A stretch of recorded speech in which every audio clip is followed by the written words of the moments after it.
பெருகி வரும் பாலியல் வன்கொடுமை. சிறுமிகளை குறிவைத்து தாக்கும் கொடூர சம்பவம். வெளிச்சத்திற்கு வராத உண்மைகள் இன்று இரவு 8:30 மணிக்கு உங்கள் பாலிமர் நியூஸ் தொலைக்காட்சியில். இபிகோ குற்றம் பின்னணியில்.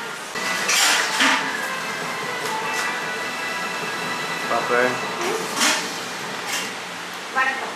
பெண்கள் தெய்வமா வழிபடுற நம்ம நாட்டுல பெண்கள் எதிரான பாலியல் வன்கொடுமை நாளுக்கு நாள் அதிகரிச்சுட்டு வர்றது ஒரு முக்கிய பிரச்சனையா மாறி இருக்கு. குறிப்பா வடகிழக்கு மாநிலங்கள்ல அதிக அளவு பாலியல் வன்கொடுமை குற்றங்கள் நடந்ததாகவும் தமிழகம் போன்ற தென் மாநிலங்கள்ல இது போன்ற குற்றங்கள் நடக்கிறது குறைவுன்னு ஒரு புள்ளி விவரம் தெரிவிச்சிருக்கு. ஆனா சமீபத்துல நம்ம தமிழ்நாட்டில் நடந்த சில பாலியல் வன்கொடுமைகளை பார்க்கும்போது நம்ம மாநிலமும் அந்த பட்டியலை சேர்ந்துடுமோங்கிற பயத்தை நமக்கு ஏற்படுத்தி இருக்கு. அப்படி நடந்த சில பாலியல் வன்கொடுமைகளோட குற்றமும் பின்னணி. கரூர் மாவட்டம் கிருஷ்ணராயபுரம் என்ற ஊருக்கு அருகே உள்ளது பிச்சம்பட்டி என்ற கிராமம். இந்த கிராமத்தைச் சேர்ந்தவர் பொன்னுச்சாமி. இவருக்கு 17 வயதில் வினிதா என்ற மகள் உள்ளார். ஏழ்மையான குடும்பத்தில் பிறந்த வினிதா தனது குடும்பத்தின் நிலை அறிந்து தனது கல்விக்கான கட்டணத்திற்காக கரூரில் உள்ள கொசுவலை நிறுவனம் ஒன்றில் பணிபுரிந்து வந்தார். தினமும் தனது சொந்த கிராமமான பிச்சம்பட்டியில் இருந்து மிதிவண்டியில் கிருஷ்ணராயபுரம் வரை வந்து அங்கிருந்து பேருந்து மூலம் கரூர் சென்று பணிபுரிந்து வந்த வினிதா வழக்கமாக மாலை 7:30 மணிக்குள் வீடு திரும்பி விடுவார். இந்நிலையில் கடந்த 23ஆம் தேதி இரவு வழக்கமாக வீட்டிற்கு வர வேண்டிய நேரத்திற்கு வினிதா வீடு திரும்பவில்லை. இதனால் அச்சமுற்ற அவரது தந்தை பொன்னுச்சாமி அவர் பணிபுரிந்து வந்த கொசுவலை நிறுவனத்தினை தொடர்பு கொண்டு விசாரித்திருக்கிறார். ஆனால் வினிதா வழக்கம் போல் அங்கிருந்து புறப்பட்டு விட்டதாக தெரிவித்துள்ளனர் அந்நிறுவனத்தினர். இதனால் மேலும் அச்சமடைந்த பொன்னுச்சாமியும் அவரது உறவினர்களும் வினிதாவை சுற்று வட்டார பகுதிகளிலும் அவர் வழக்கமாக கரூருக்கு சென்று வந்த பாதையிலும் தேடினர். அப்போது வினிதா வழக்கமாக செல்லும் பிச்சம்பட்டி கிருஷ்ணராயபுரம் சாலையின் ஓரத்தில் அவரது மிதிவண்டியும் கைப்பையும் மட்டும் கிடப்பது தெரிய வந்தது. வினிதாவின் உடைமைகள் சாலையோரத்தில் கிடப்பதை கண்டு அதிர்ச்சி அடைந்த அவரது பெற்றோரும் உறவினர்களும் அந்த பகுதியில் தீவிரமாக தேடினர். சிறிது நேரத்தில் அந்த சாலைக்கு அருகில் இருந்த வெற்றிலை கொடிக்கால் வயலில் வினிதா ஆடைகள் களையப்பட்ட நிலையில் அலங்கோலமாக கொலை செய்யப்பட்டு கிடந்ததை கண்டுபிடித்தனர். பின்னர் உடனடியாக இந்த சம்பவம் குறித்து மாயனூர் காவல்துறையினருக்கு தகவல் தெரிவிக்கப்பட்டது. விரைந்து வந்த காவல்துறையினர் வினிதாவின் உடலை கைப்பற்றி கரூர் அரசு மருத்துவமனைக்கு பிரேத பரிசோதனைக்காக அனுப்பி வைத்தனர். வினிதாவை கொடூரமாக பலாத்காரம் செய்து கொன்ற குற்றவாளிகளை உடனடியாக கைது செய்ய வலியுறுத்தி அவரது உறவினர்களும் அப்பகுதி பொதுமக்களும் கரூர் திருச்சி தேசிய நெடுஞ்சாலையில் நள்ளிரவில் சாலை மறியலில் ஈடுபட்டனர்.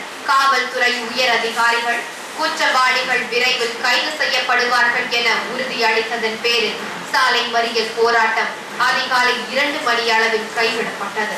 மறுநாள் காலை வினிதாவின் உடல் கரூர் அரசு மருத்துவமனையில் பிரேத பரிசோதனை செய்யப்பட்ட போது மீண்டும் அவரது உறவினர்களும் பொதுமக்களும் மருத்துவமனையின் முன்பு திடீர் மறியலில் ஈடுபட்டு குற்றவாளிகளை உடனடியாக கைது செய்ய கோரி கோஷங்களை எழுப்பினர். அதன் பின்னர் கொலையாளிகளை பிடிக்க 10 தனிப்படைகள் அமைக்கப்பட்டது. சந்தேகத்தின் பேரில் பிச்சம்பட்டி பகுதியை சேர்ந்த 7 பேரிடம் விசாரணை மேற்கொள்ளப்பட்டது.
வினிதா தலித் சமுதாயத்தை சேர்ந்தவர் என்பதால் அவர் மீது பாலியல் வன்கொடுமை நிகழ்த்தப்பட்டதா என்ற கோணத்திலும் விசாரணை மேற்கொள்ளப்பட்டது. இந்நிலையில் தேசிய தாழ்த்தப்பட்டோர் ஆணைய உதவி இயக்குனர் ராமசாமி, விசாரணை அதிகாரி இனியன் ஆகியோர் பிச்சம்பட்டிக்கு நேரில் வினிதா கொலை செய்யப்பட்ட இடத்தை பார்வையிட்டனர். பின்னர் சம்பவம் குறித்து மாவட்ட காவல்துறை கண்காணிப்பாளரிடம் கேட்டறிந்தனர். அதன் பிறகு மாணவியின் பெற்றோரை நேரில் சந்தித்து அவர்களுக்கு ஆறுதல் கூறினார். கல்லூரி திறப்பதற்கு இன்னும் சில நாட்களே இருந்த நிலையில் கடந்த வாரம் கல்லூரி செல்வதற்காக தானே உழைத்து சம்பாதித்த பணத்தில் வினிதா புத்தாடைகள் வாங்கி வைத்திருந்ததாக கூறி அவரது பெற்றோர் அழுத காட்சி அப்பகுதி மக்களையும் அவர்களது உறவினர்களையும் பெரும் துயரத்தில் ஆழ்த்தியது. குடும்பத்தின் நிலை அறிந்து விடுமுறை நாட்களில் வேலை செய்து குடும்ப சுமையை குறைக்க உறுதுணையாக இருந்த தனது பொறுப்பான மகள் சில கயவர்களின் இச்சைக்கு ஆளாகி உயிரிழந்த சம்பவம் வினிதாவின் பெற்றோருக்கு ஈடு செய்ய முடியாத இழப்பை ஏற்படுத்தியிருக்கிறது. தந்தை பெரியார் அவர்களும் இதெல்லாம் சொன்னாங்க. பெண்களுக்கு எப்படிப்பட்ட கல்வியை கொடுக்கணும் அப்படின்றத அவர்கள் தெளிவாக சொன்னாங்க. போராட்டம் சொல்லித்தரது, அப்புறம் துணியெடுப்பு சொல்லித்தரது, கோலம் சொல்லித்தரது, சமையல் கல்வி, இதுதான் ஆரம்பத்துல பெண்களுக்கான கல்வியா இருந்தது. ஆனா அப்படியெல்லாம் சொல்லி தரக்கூடாது. பெண்களுக்கு தற்காப்பு கலைகளை கற்றுக் கொடுங்க. ஆண்களை போல உடை அணிவதற்கு பெண்களை வலியுறுத்துங்க.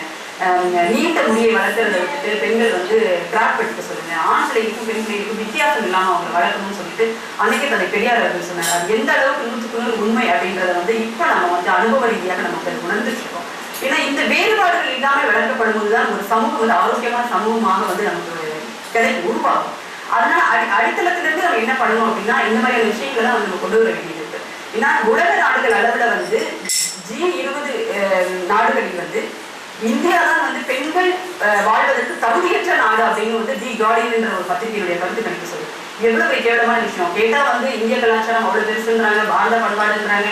இதெல்லாம் எந்த அளவுக்கு சீரழிஞ்சு போய் கிடக்குன்றதை நம்ம கண்ணால் பார்த்துட்டு இருக்கோம். வெளிநாட்டுல பெண்களுக்கு இங்கே பாதுகாப்பு இல்லாத சூழல் இருக்கு. இனிமே இந்தியாவுக்கு போறவங்க தனியா போகாதீங்க பெண்களை வலியுறுத்துகிற அளவுக்கு உங்க பண்பாட்டினுடைய முகம் கிழிஞ்சு தூங்கிட்டு இருக்கு.